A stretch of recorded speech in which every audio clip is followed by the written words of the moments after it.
नमस्कार दोस्तों, हमारे YouTube चैनल पर एक बार फिर आपका स्वागत है।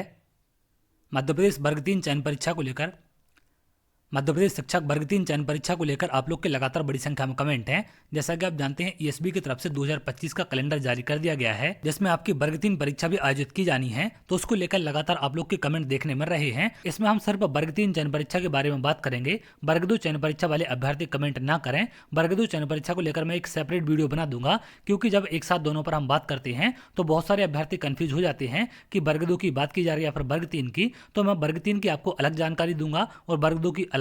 तो अभी हम सिर्फ वर्ग 3 चयन परीक्षा के बारे में बात करेंगे कि कौन कौन से अभ्यर्थी आवेदन कर सकते हैं या फिर क्या क्या इसके नियम हैं। इन सब को लेकर बहुत सारे अभ्यर्थियों के मन में डाउट हैं, तो आज सारे डाउट आपके क्लियर हो जाएंगे।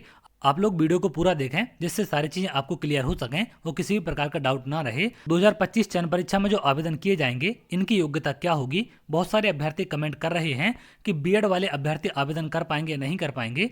जैसा कि आप यहाँ पर देख पा रहे हैं, सर बीएड वाले वर्ग 3 का एग्जाम दे सकते हैं क्या? मेरा 2020 का प्री निकला है बट बीएड है। तो इन्होंने बीएड से 2020 का एग्जाम क्वालिफाई किया है। तो इनका सिंपल सा कमेंट है कि क्या ऐसे अभ्यर्थी एग्जाम दे पाएंगे जिन्होंने 2020 की परीक्षा बीएड से पास की है। तो इन सब के बारे में आगे हम बात करेंगे। कुछ और कमेंट आप लोग के देखने मिले हैं। सर मैं 2023 में पात्रता परीक्षा ईडब्ल्यूएस से क्वालिफाई हूँ, लेकिन अब 2025 में ईडब्ल्यूएस नहीं है, तो क्या चयन परीक्षा मुझे यूआर कैटेगरी से भरना पड़ेगा? ऐसे कमेंट भी आप लोग के देखने मिले हैं कि जब एग्जाम क्वालिफाई किया था 2023 में, तो उस टाइम पर इनके पास ईडब्ल्यूएस था, लेकिन अब 2025 में जब आपका विज्ञापन जारी किया गया तो अब इनके पास ईडब्ल्यूएस नहीं है, क्योंकि ईडब्ल्यूएस आपकी इनकम पर वेरी करता है। तो ऐसी कंडीशन बिल्कुल आपकी हो सकती है। कुछ और कमेंट है, सर 2022 में मेरे 89 नंबर थे, ईडब्ल्यूएस था बट उस टाइम नहीं लगा पाया, अब भी ईडब्ल्यूएस है, क्या मैं एग्जाम दे पाऊंगा या फिर नहीं दे पाऊंगा? तो 2022 में जब इन्होंने एग्जाम क्वालिफाई किया था, इनके 89 नंबर थे, ईडब्ल्यूएस भी था, लेकिन इन्होंने उस टाइम पर ईडब्ल्यूएस नहीं लगाया था।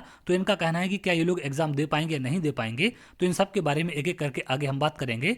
कुछ और कमेंट आप लोग के देखने मिले हैं 2024 एग्जाम को लेकर कि जिन्होंने 2020 का एग्जाम क्वालिफाई किया है वर्ग 3 का, और यदि उन्होंने 2024 का भी एग्जाम दिया है और 2024 में अगर डिस्क्वालीफाई हो जाती हैं, तो क्या इनको चयन परीक्षा देनी मिलेगी या फिर नहीं मिलेगी। कुछ अभ्यर्थी ऐसे हैं जिनकी क्वालिफिकेशन अभी रनिंग में है, तो इन लोग के लगातार कमेंट हैं कि क्या रनिंग वाले आवेदन कर पाएंगे या नहीं कर पाएंगे। इसको लेकर क्या कंडीशन है, विभाग की तरफ से क्या आदेश जारी किए गए थे। अदर स्टेट वाले अभ्यर्थी भी कमेंट कर रहे हैं कि दूसरे राज्य वाले आवेदन कर सकते या नहीं कर सकते। तो इन सब को लेकर एक एक करके आगे हम बात करेंगे।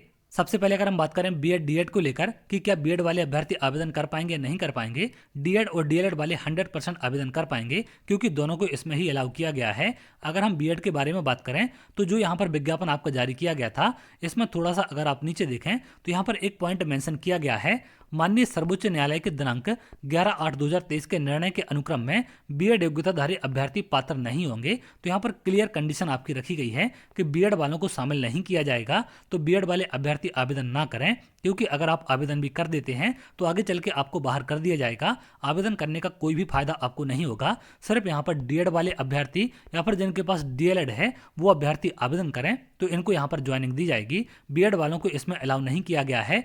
लेकिन यहाँ पर कुछ कमेंट ऐसे भी देखने मिले हैं कि जब हमने 2020 का एग्जाम क्वालिफाई किया था तो उस टाइम पर हमारे पास बीएड था, लेकिन हमने अब डीएलएड भी कर लिया है, तो क्या हम लोग आवेदन कर पाएंगे या नहीं कर पाएंगे। तो अगर अभी वर्तमान में आपके पास डीएलएड कंप्लीट है तो आप लोग आवेदन कर सकते हैं, क्योंकि डॉक्यूमेंट वेरिफिकेशन के टाइम पर आपका क्वालिफिकेशन देखा जाएगा। अगर आपके पास डीएड होगा या फिर डीएलएड होगा तभी आपको आगे ज्वाइनिंग दी जाएगी, लेकिन अगर आपके पास बीएड है तो आपकी ज्वाइनिंग कैंसिल कर दी जाएगी। कुछ कमेंट यहाँ पर ऐसे भी देखने मिले हैं कि अगर 2024 का एग्जाम डिस्क्वालीफाई कर जाते हैं तो क्या इनको शामिल किया जाएगा या फिर नहीं किया जाएगा। तो यहाँ पर अगर आप देखें, शिक्षक पात्रता परीक्षा में वैधता आजीवन रहेगी। प्राथमिक शिक्षक पात्रता परीक्षा वर्ष 2020 एवं इसके बाद आयोजित शिक्षक पात्रता परीक्षा के लिए आजीवन वैधता लागू होगी। अर्थात वर्ष 2020 में आयोजित प्राथमिक शिक्षक पात्रता परीक्षा में अर्ह अभ्यर्थियों को पुनः पात्रता परीक्षा में सम्मिलित होने की आवश्यकता नहीं है। यानी कि जो अभ्यर्थी 2020 में शामिल थे, जिन्होंने एग्जाम क्वालिफाई किया था, उनकी वैधता आजीवन रहेगी। उनको दोबारा से 2024 के एग्जाम में शामिल होने की जरूरत नहीं थी। लेकिन अगर आप लोग शामिल हो गए हैं और आगे चल के डिस्क्वालीफाई हो जाते हैं तो भी इससे कोई भी दिक्कत आपको नहीं आएगी। अगर आपने 2020 का एग्जाम क्वालिफाई किया है तो आसानी से आप लोग आवेदन कर सकते हैं। अब यहाँ पर कुछ अभ्यर्थियों के ऐसे भी कमेंट हैं कि सर हमारी योग्यता रनिंग में है, तो क्या हम रनिंग वाले आवेदन कर पाएंगे, नहीं कर पाएंगे। तो पात्रता परीक्षा के टाइम विज्ञापन आपका जो जारी किया गया था उसमें यहाँ पर क्लियर मेंशन किया गया है, शिक्षक पात्रता परीक्षा में भाग लेने वाले आवेदक जो निर्धारित व्यवसायिक योग्यता अर्जित करने के अंतिम वर्ष में हैं, वे भी पात्रता परीक्षा में बैठने हेतु मान्य होंगे। तो अगर आप लोग अंतिम वर्ष में थे तो इसके लिए आप लोग आवेदन कर सकते हैं। शैक्षणिक एवं व्यावसायिक योग्यता संबंधी अर्हता अर्जन की संदर्भ तिथि नियुक्ति के लिए विभाग द्वारा जारी किए जाने वाले शिक्षक चयन परीक्षा के विज्ञापन की तिथि होगी, अर्थात उस तिथि को अभ्यर्थी द्वारा परीक्षा अंक सूची उपाधि धारित करना अनिवार्य होगा। यानी कि जो आपका चयन परीक्षा का विज्ञापन जारी किया जाएगा तो जिस तारीख को आपका विज्ञापन जारी होगा उस तारीख में आपकी क्वालिफिकेशन कंप्लीट होनी चाहिए। किंतु ऐसे अभ्यर्थी जिनके पास शैक्षणिक एवं व्यावसायिक योग्यता नहीं है अथवा जो निर्धारित व्यावसायिक योग्यता अर्जित करने के अंतिम वर्ष में अध्ययनरत नहीं है, उन्हें पात्रता परीक्षा में बैठने की अनुमति नहीं है। लेकिन अगर आप लोग बैठ चुके हैं और आपकी क्वालिफिकेशन कंप्लीट नहीं हो पाती है तो आपको बाहर कर दिया जाएगा, क्योंकि इसमें क्लियर पॉइंट यहाँ पर मेंशन किया गया था कि चयन परीक्षा के विज्ञापन जारी होने की तारीख तक आपकी क्वालिफिकेशन कंप्लीट होनी चाहिए। इसके साथ साथ ईडब्ल्यूएस वाले अभ्यर्थियों के कमेंट हैं कि सर हमारे पास पहले ईडब्ल्यूएस था या फिर नहीं था, इन सब को लेकर यहाँ पर जानकारी आपको दी गई थी। ऐसे अभ्यर्थी जो अनुसूचित जाति जनजाति अन्य पिछड़ा वर्ग आर्थिक रूप से कमजोर प्रवर्ग अथवा दिव्यांग श्रेणी के हैं किंतु उनके पास मध्य प्रदेश के सक्षम अधिकारी द्वारा जारी वैध प्रमाण पत्र नहीं है, तो उन्हें पात्रता परीक्षा में अनारक्षित प्रवर्ग के लिए निर्धारित न्यूनतम अंक प्राप्त करने पर ही शिक्षक चयन परीक्षा में अनारक्षित प्रवर्ग में अभ्यर्थिता मान्य की जाएगी। तो अगर आपके पास ये सारे सर्टिफिकेट नहीं है तो आपको यूआर से क्वालिफाई करना पड़ेगा। ऐसे अभ्यर्थी जो पात्रता परीक्षा में गलत जानकारी देकर सम्मिलित होंगे उनकी अभ्यर्थिता नियुक्ति हेतु अमान्य की जाएगी। विभाग द्वारा भर्ती के लिए जारी विज्ञापन के समय प्रचलित भर्ती नियमों के अनुरूप भर्ती की कार्रवाई की जाएगी। तो यहाँ पर जो इनके द्वारा नियम जारी किए गए थे इसी के अनुसार आपकी कार्रवाई की जानी है।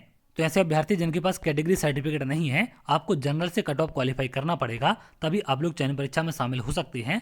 लेकिन कुछ अभ्यर्थियों के ऐसे भी कमेंट हैं कि सर जब हमने 2022 का एग्जाम क्वालिफाई किया था उस टाइम पर 89 नंबर थे लेकिन ईडब्ल्यूएस नहीं लगाया था। तो जिन्होंने उस टाइम पर ईडब्ल्यूएस नहीं लगाया था आपकी मार्कशीट में डिस्क्वालीफाई लिखा होगा, तो जिनकी मार्कशीट में डिस्क्वालीफाई लिखा है ये अभ्यर्थी आवेदन नहीं कर पाएंगे। सिर्फ क्वालिफाई अभ्यर्थियों को चयन परीक्षा में अलाउ किया गया है। तो आप लोग अपनी मार्कशीट चेक कर सकते हैं, उसमें क्वालिफाई लिखा है या फिर डिस्क्वालीफाई, क्वालिफाई वाले ही आवेदन कर पाएंगे। यहाँ पर कुछ कमेंट ऐसे भी आप लोग के देखने मिले हैं कि 2023 की जो पात्रता परीक्षा है वो ईडब्ल्यूएस से क्वालिफाई हैं, लेकिन अब 2025 में इनके पास ईडब्ल्यूएस नहीं है। तो क्या चयन परीक्षा में बैठे या फिर ना बैठे, आवेदन कर सकते या नहीं कर सकते, या फिर क्या इन्हें यूआर से फाइट करना पड़ेगा।